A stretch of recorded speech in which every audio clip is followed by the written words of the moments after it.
Raúl Asensio es editor, investigador principal y director del fondo editorial del IEP, que es el Instituto de Estudios Peruanos, que es, digamos, un think tank muy importante en nuestro país y permanentemente, felizmente, y agradezco por eso, nos provee de una serie de investigaciones, planteamientos para empezar, ojalá, a discutir más en serio varios de los problemas que nos aquejan ya un largo tiempo.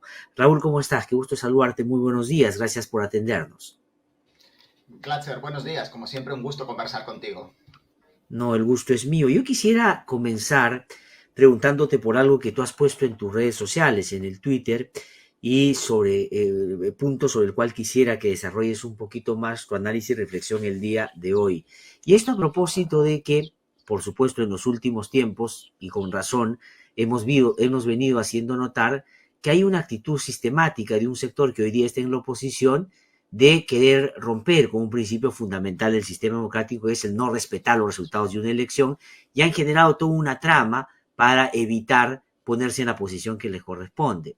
Pero por otro lado, se han venido en Congreso generando acciones que por supuesto indignan y vienen de la oposición, pero también vienen del partido de gobierno. Entonces, el fin de semana, Nuevo Perú ha sacado un pronunciamiento diciendo que como se ha generado impunidad en el caso de Inti Brian, presidente cierre el Congreso y llame una asamblea constituyente. Y tú has puesto algo que yo comparto, por supuesto, y quiero hacerlo notar para que tú lo puedas desarrollar. Has dicho, Nuevo Perú pide abiertamente un golpe de Estado y no le importa a nadie. Difícil encontrar un mejor resumen de todo el capital político que la izquierda ha perdido en un año. No, yo coincido con la afirmación, por supuesto, pero te voy a pedir que tú la puedas desarrollar desde tu reflexión. Glatzer, creo que en realidad son dos afirmaciones las que hay ahí que quizá probablemente compartas conmigo. Por un lado, es la primera reflexión que efectivamente creo que lo que hemos encontrado en ese comunicado que sacó el viernes por la noche, si no recuerdo mal, Nuevo Perú, era un llamado a cerrar el Congreso. Creo que todos sabemos lo que implica cerrar el Congreso en los términos en los que se está solicitando. Hay una vía constitucional de cierre del Congreso cuando hay dos denegaciones de confianza, pero creo que no es eso lo que está en debate en este momento. Está en debate algo más similar a lo que ocurrió el 5 de abril con Fujimori, que todos conocemos y tenemos en la cabeza. Me parece que por un lado eso es lo que hay que llamar la atención, como este sector de la izquierda, que considerábamos una izquierda democrática, parece estar pidiendo ahora un golpe de Estado al estilo de Fujimori. Ahora, lo que yo quería llamar la atención con ese tuit, y que me parece que es un punto que también deberíamos reflexionar, es el poco ruido que ha generado, más allá de las redes sociales, más allá de las personas que seguimos atentamente la política, este comunicado de Nuevo Perú.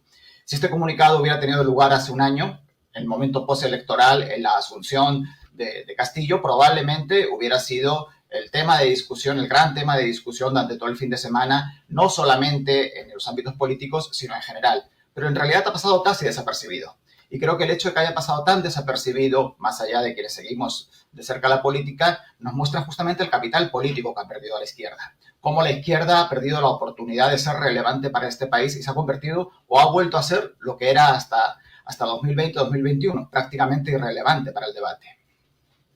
O sea, tú dices que es un planeamiento desde la irrelevancia política al punto que ya ni siquiera se está tomando en cuenta como un asunto Exactamente. ya no de viabilidad, sino siquiera de ser discutido.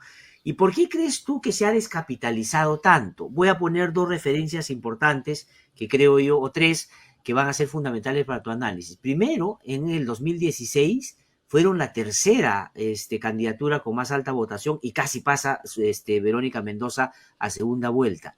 Y por supuesto, en el último proceso electoral, se suponía, y lo hemos conversado contigo, que el presidente Castillo, entonces candidato, de alguna manera, ya de cara a la segunda vuelta, con sus matices y diferencias en unos casos, logró de alguna manera llevar a un sector de la izquierda al gobierno para acompañarlo en lo que fue esta travesía, sobre todo primeros meses, y estando en el gobierno, es decir, casi llega la segunda vuelta, llegan al gobierno y estando en el poder, digamos, terminan en la irrelevancia que tú refieres.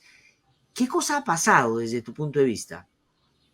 A ver, por un lado, yo dejaría aparte el resultado de 2016. Las elecciones de 2016, en cierto modo, para la izquierda fueron un espejismo.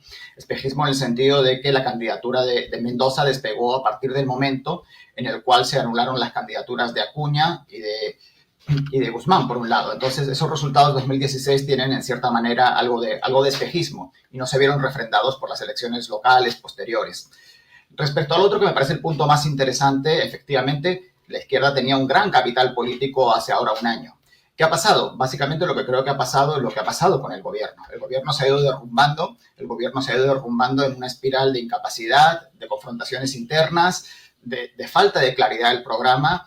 Creo que la entrevista que has tenido antes de conversar conmigo, con la ministra de la Mujer, ha sido muy, muy emblemática. O sea, Diana es una persona que proviene de la izquierda, profundamente comprometida, con una larga trayectoria intelectual y de activista, y tú lo has visto perfectamente cómo ha querido decir cosas y no ha podido decirlas. Y creo que ha sido en este querer decir cosas y no poder decirlas buena parte de por dónde se ha ido este capital político que tenía la izquierda. Esta suerte de tener que tragar con cosas con las que no comulgan y con las que todos sabemos que no comulgan, con cosas profundamente distintas a las que han defendido durante muchos años, pero que han tenido que ir asumiéndolas por mantenerse en el poder. Yo creo que si quieres un resumen de por qué la izquierda ha perdido capital político, el capital político que ha tenido hace 12 meses, simplemente tenemos que ver la entrevista que has tenido con la ministra Diana Miloslavich. Sí, yo también me llamó la atención en ese sentido, porque yo esperaría de una persona, no solo como Diana Miloslavich, sino una persona más o menos marcada por el sentido común, que lo primero que hay que hacer es rechazar una propuesta que esté por fuera del marco constitucional, al margen de que, digamos, la simpatía con la posibilidad, porque si tú le preguntas a la gente en este momento que cierre el Congreso, te va a decir sí, 90%, pero la política tiene de alguna manera que reconducir ese ánimo hacia una salida que sea viable. Y el otro asunto, claro, no poder frasear algo que denote cuál es el rumbo del gobierno, irse por la lógica más sectorial, demuestra también de que no hay gobierno, ¿no? Lo que es lamentable, la verdad, en términos de, claro, lo que tú dices termina siendo la consecuencia, es decir, entonces, ¿para qué quedarse en una cosa de esa naturaleza, ¿no? Pero a lo que quería ir es al otro elemento de esa otra izquierda que ha estado en disputa con esta de la cual hemos hablado, y es la izquierda que se asume más genuina, más cerca del pueblo, y es la que representa o dice representar a Vladimir Cerrón y Perú Libre. ¿Cómo interpretas la distancia que hoy día, por lo menos abiertamente, han tratado de marcar con el presidente? Y al presidente no le ha quedado otra que ya presentar el documento formalmente, porque le habían invitado a salir de todas maneras. ¿Es porque no quieren cargar una mochila tan pesada? ¿Es un elemento para después presionar al gobierno para recuperar poder en el gobierno? ¿Cómo lo lees? Bueno, yo creo que lo que estamos viendo no desde ahora, sino prácticamente desde el momento en el cual fue elegido el presidente Castillo, es una danza entre Cerrón y Castillo, una danza de acercamiento y de alejamiento, de acercamiento y alejamiento, pero sin llegar a romper. Yo creo que lo que estamos viendo ahora es otro episodio de esa danza en el cual están uno alrededor del otro tratando de repartirse cuotas de poder, tratando de presionarse mutuamente con el fin de orientar a por dónde va a ir el Estado y por dónde va a ir, quiénes van a estar en el gobierno y cómo se van a repartir estas cuotas de poder. Yo, desde mi punto de vista, y acá puedo estar profundamente equivocado porque tampoco es que tenga información interna al respecto, ni mucho menos, lo que estamos viendo es otro episodio más de esa danza. Quizás los pasos de esa danza se han hecho un poco más agresivos, los pasos de esa danza se han hecho un poco más explícitos, pero yo creo que vamos a seguir viendo en los próximos meses más de este tira y afloja, más de este hoy me acerco, hoy me alejo. Ahora, pero digamos, los tiempos de cómo está planteado el juego político ahora parecerían ser muy cortos y como el lenguaje futbolero se dice, se está jugando en el área chica, porque yo creo que lo que Cerrón y Perú Libre están diciéndole al presidente es que ya no es como al comienzo, si tú te alejas de nosotros vamos a ver cómo arrinconarte. Ahora creo que lo que le están diciendo es somos 16 votos y podemos inclinar la balanza hacia la vacancia ya. Entonces, la pregunta es, ¿cómo juegan esos tiempos? Porque el presidente no está ubicado así como estaba ubicado un año, o sea, está mucho más cerquita de la posibilidad de que realmente lo saquen. Sí, lo que tienes es efectivamente, como tú bien has dicho, una carrera en la cual esta danza que decía antes es cada vez más agresiva. Las amenazas son cada vez más fuertes, las amenazas por un lado y por otro, las amenazas de alejamiento, de ahora sí me voy. Y efectivamente llega un momento en el cual esto se te puede ir de las manos. Puede llegar, como tú muy bien has puesto esa metáfora, cuando estás jugando en el área chica, muchos de los goles que se anotan en el área chica al final son por un rebote. Entonces puede llegar este momento en el cual por un rebote te veas obligado a cumplir una amenaza sin en realidad querer cumplirla. Efectivamente, esos tiempos cortos y esa dinámica de la política te puede llevar a que lo que tú piensas como una estrategia de acercamiento y alejamiento finalmente acabe en una ruptura. Yo no lo descartaría. En realidad no se puede descartar casi nada en este país, como tú bien sabes, de lo que puede ocurrir en las Sí, próximas sí, sí, sí, semanas. sí. Entonces, Ahora, ¿tú crees que una ruptura, Raúl, ineludiblemente sería una inclinación hacia la vacancia o buscar otra fórmula para sacar al presidente? ¿O podría haber una ruptura donde los votos de Perú Libre no necesariamente apunten del todo en esa dirección, pero que vayan de alguna manera horadando el funcionamiento del propio gobierno y asustando al presidente de la República cada vez que puede? yo diría más que va por este segundo lugar. Va por esta segunda opción que tú has dicho. No creo, por lo menos a corto plazo, que los 16 votos que siguen en Perú Libre se vayan a alinear con la vacancia. En realidad, desde mi punto de vista, no veo que ganaría Perú Libre con una vacancia, más allá de sacarse la pica porque Castillo no ha resultado como ellos pensaban que iba a ser. Estratégicamente, desde el punto de vista político, no veo que podría ganar Perú Libre con una vacancia, porque además tampoco parece claro que pudiera asumir la vicepresidenta Boluarte en ese caso. Yo diría nuevamente que creo que va más por esa segunda opción que tú has señalado, va más por desgastar al gobierno, por continuar presionándolo. Pero como te decía antes, la política a veces te da sorpresas en el Sí, sentido de que te puedes ver obligado a hacer cosas que no pensabas hacer. Entonces, a partir sí. del momento en el que rompes, se abre un escenario diferente. Claro, porque efectivamente no puedes predecir la consecuencia de tus actos tampoco, ¿no? Exactamente. Mira lo que pasó en noviembre del 2020, no imaginamos una movilización de esa naturaleza en un contexto en el que se dio también y fue muy importante. Ahora, Raúl, cuando dices Castillo no ha resultado lo que hubiese querido Perú Libre sea, ¿a qué te refieres concretamente? ¿Qué crees tú que en realidad le ha molestado a Cerrón y a Perú Libre como para ya ahora, pública y explícitamente decirle, vete del partido? Creo que lo que le ha molestado a Cerrón y a Perú Libre es lo mismo que le ha molestado a Nuevo Perú. Que Castillo no resultó ser Sí, la marioneta que ellos pensaban que iba a ser. La marioneta con la cual proyectar sus propias ambiciones, con la cual proyectar sus propias ansias de poder, con la cual llevar a cabo su propio programa. Castillo no fue ni la marioneta que pensaba Cerrón, ni fue tampoco la marioneta que pensaba Nuevo Perú que iba a ser. No fue simplemente el transmisor de sus programas, sino que tenía su propia agenda. Una agenda bien confusa, una agenda en la cual no sabemos si va para acá, para allá, una agenda que parece que se decide cada día distinta, pero al final, si algo no le puede negar al presidente Castillo, es que ha resultado tener esa agencia propia y esa agenda propia, que no es ni la de Perú Libre, ni es tampoco la de Nuevo Perú. ajá. Me dices una muy buena descripción, ¿no? Porque termina siendo indómito, pero para no saber qué hacer, ¿no? Es como que no Exactamente. quiero someterme a nada, pero no sé qué hacer, pero ¿qué importa? Ahora, pero ese Tal no es cual. el juego con la oposición también. La oposición no lo quiere vacar porque no lo ha podido someter también. Sí, probablemente también, probablemente también. Ahora, ten en cuenta también que esa es la función de una oposición. La oposición es oposición, Sí, no pues, son sí, los sí, sí, aliados sí. del gobierno.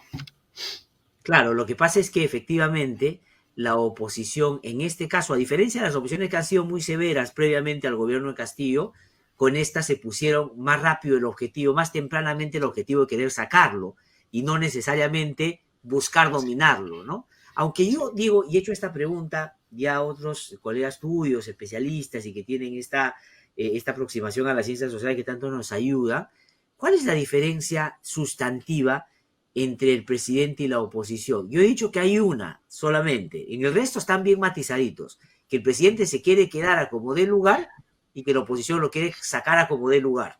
Salvo esa diferencia, en el resto, digamos, más o menos Tal cual. están en lo mismo. Mira lo que ha pasado con las votaciones de la subcomisión de acusaciones constitucionales, mira lo que ha pasado con el proyecto de ley de los textos escolares. En general, me parece que están más o menos vinculados, ¿no? Sí, tal cual, tal cual. Yo creo que tenemos ahora mismo una hegemonía conservadora muy fuerte y cuando hablo de hegemonía conservadora me refiero no tanto en el eje izquierda-derecha, sino el eje de conservadurismo social que muchas veces hemos conversado contigo, Glatzer, que está presente tanto en la izquierda como en la derecha y que es un punto de convergencia entre el presidente Castillo y gran parte de la oposición. En realidad, si dejaran de lado las picas personales y los conflictos, probablemente les sería relativamente sencillo alcanzar un consenso respecto a unas líneas generales de gobierno que probablemente no son las que nos gustaría ni a ti, ni a mí, ni a mucha otra gente, pero que efectivamente hay muchos puntos de convergencia ideológica y muchos puntos de convergencia programática entre el presidente Castillo y buena parte de la oposición en el Congreso.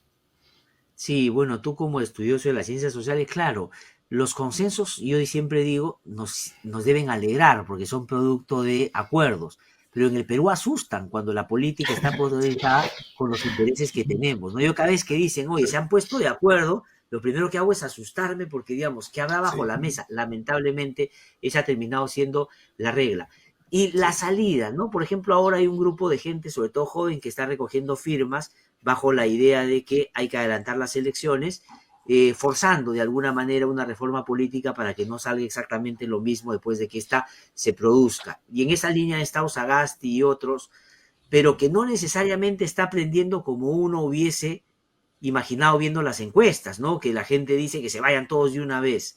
La pregunta es, ¿hacia dónde tú más bien adviertes están las puertas a tocar, ¿no? Porque no podemos quedarnos con la lógica de Nuevo Perú, de que cierren el Congreso y llamen una constituyente, lo que es además inviable en términos prácticos, y por el otro lado de bajar al presidente porque tampoco eso va a resolver el problema. Yo sinceramente creo que vamos a seguir como estamos, Glatzer. Creo que durante los próximos meses vamos a Claro. seguir en esta suerte de empate de baja intensidad en la cual cometen errores un lado, cometen errores el otro lado, pero nadie tiene realmente la fuerza suficiente para patear el tablero y nadie tiene la fuerza suficiente para encaminar el país hacia un lado o hacia el otro, nos guste o no nos guste. Yo creo que vamos a llegar, vamos a continuar por lo menos en los próximos meses en esta suerte de empate de baja intensidad. Vamos a continuar con estas mini crisis constantes sin llegar ni a una salida por un lado ni a una salida por el otro lado. Sí, pues ahora eso es pésimo para el país, ¿no? Porque nadie está pensando en los problemas de la gente, solo en este, como tú has dicho, precario equilibrio en la mediocridad, pero también, digamos, en la lógica de la prebenda, ¿no? Y en ese Sí. sentido, no has mencionado, no sé si por omisión o porque sientes que siendo importante no crees que va a ser determinante, los temas de corrupción alrededor del presidente, si pueden ser determinantes o no para su salida o para su suerte. Porque yo en algún momento dije Karen López es transversal a la política peruana, porque no solo con este gobierno, sino con los anteriores ha tenido tratativas muy parecidas. Y ahora me atrevería a decir que Juan Silva está en la misma condición y que Sí. no atraparlo beneficia a Castillo, pero beneficia a un sector de la oposición también, porque sabe Sí. Dios lo que puede él saber de varias cosas que contar de algunos que del otro lado también le pedían favores, ¿no? No sé si recuerdas en la campaña electoral de 2016 en los Estados Unidos, en uno de los audios que se filtraron de las conversaciones de Trump con su equipo, decía que él había llegado a un punto en el cual podría salir a la calle y ponerse a disparar niños y sus partidarios no le negarían el apoyo. Yo creo que estamos en un punto actual, o sea, se han acumulado a tal punto los escándalos, se han acumulado a tal punto las denuncias de corrupción, las denuncias de mala gestión, de malos nombramientos, etcétera, que en realidad una más no va a hacer que cambie demasiado la situación. Uh -huh. Creo que ya hemos llegado a ese punto, a ese triste punto en el cual asumimos que nuestros políticos son corruptos, que nuestros gobernantes son ineficientes y corruptos, que simplemente constatarlo una vez más no va a hacer Sí. demasiada diferencia. Podría, por supuesto, ocurrir un súper escándalo, que en este momento no se me ocurre de qué naturaleza podría ser, que cambiara el juego. Pero mirando nuevamente la experiencia, todos esperamos que eso ocurriera con Trump en los Estados Unidos durante 4 años y no ocurrió. Tenemos ahora este nuevo tipo de gobernante que ya parece inmune a los escándalos, no justamente por tener un alto nivel o un alto estándar moral, sino por todo lo contrario. Sabemos que son tan corruptos, sabemos que son tan incompetentes que en realidad que nos lo demuestren una vez más no hace demasiada diferencia. Sí, hay dos cosas para ir terminando, Raúl, que te quiero comentar también para recoger tu análisis, que yo creo que atenúa de alguna manera la posibilidad de que con más severidad y con más posibilidades intente sacar al presidente. Una, que tiene que ver con, digamos, su relación con el foco de la oposición para, desde el primer momento, perseguirlo, ¿no? Si es que la oposición se hubiera centrado en la gestión de Castillo, ¿no? Hubiera tenido más elementos seguramente para demostrar a la gente por qué no está solucionando sus problemas y resaltar sus incapacidades, ¿no? O sus pocas capacidades. Pero centraron el foco en el comunismo, en el chavismo, en otras cosas Pese a que ya en el camino nos íbamos dando cuenta de que por ahí no iba el gobierno, que ese no iba a ser su problema principal. Pero la oposición seguía con eso. De hecho, las marchas vacadoras, todas eran contra el comunismo. Y la verdad es que, digamos, están apuntando de manera desenfocada. Eso uno. Y la otra que tú debes haber escuchado también, este argumento del sector de la oposición, que estos son una especie de ladronzuelos o pirañas que ni siquiera robar saben, ¿no? Es decir, han llegado, han tomado como botín y finalmente ni siquiera saben cómo hacerlo. Claro, bajo la lógica de más bien, más vale el ladrón conocido que el ladrón por conocer, más bien, ¿no? Que los sofisticados en este momento no están ahí. Y eso atenúa porque le baja el tono a la fiscalización también, ¿no? ¿Cuánto ayuda esto al presidente de la República? Yo también creo que como tú, acuérdate que salió el presidente, ya de presidente en julio entró, y la gente decía 3 meses. La gente no llega a diciembre. Ya pasó un año, Raúl, un año ya pasó de presidente y no lo han podido sacar. Entonces, para terminar, una reflexión sobre eso, ¿no? O sea, ¿cuáles son lo que hace que el presidente en su precariedad no pueda terminar siendo del todo fulminado por la oposición? Creo que además de los dos factores que tú has señalado, hay otro que tampoco tenemos muy en cuenta en los análisis, y es que Castillo, durante estos 12 meses, nos ha demostrado que es un muy buen táctico. No un buen estratega en el sentido de tener un gran programa de gobierno, un gran proyecto de qué quiere hacer con el gobierno, pero sí tiene una habilidad táctica para manejarse en los tiempos cortos y para alcanzar el pacto que hoy me salva la vida.